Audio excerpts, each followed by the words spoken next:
So let me know if you can relate to this.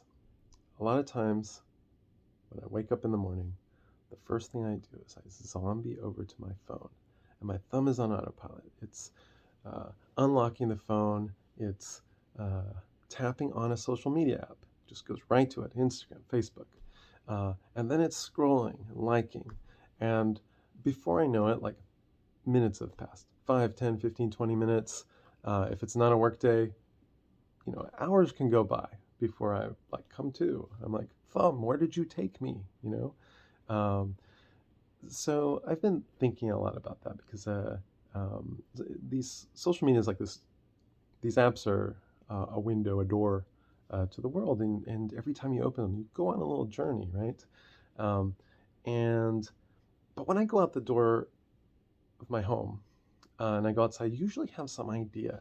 Like I'm going to the grocery store, I'm going to the gym, I'm running an errand, or maybe I'm actually going for a walk, but I know it's like a 10, 15-minute walk through the neighborhood. Um, and I'll be back home in a few minutes. And with social media, you never quite know what journey you're going to take. For me, it's really important for me to connect with friends, family, colleagues, um, and to just know what they're up to, right? And then what concerns they have. That's super important to me. And it's also important to know what's going on in the world, social justice, climate justice, economic concerns. I want to be on top of all that. I want to be an informed citizen so I can act and help. But there's also a lot of other stuff in there.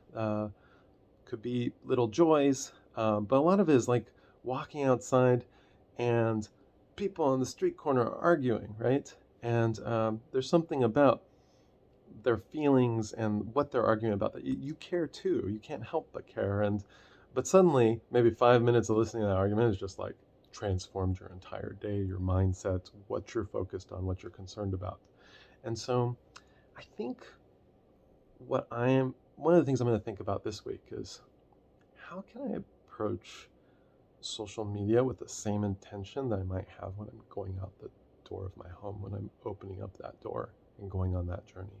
Can I add some intention to the journey so that it is more focused on, um, rather than my thumb and Facebook leading the way for me, could I seek out connections with friends, seek out um, more connection to the world without necessarily getting sucked into the unnecessary dramas, I guess. So, anyhow, just gonna leave that thought with you. Curious to hear what you think as well.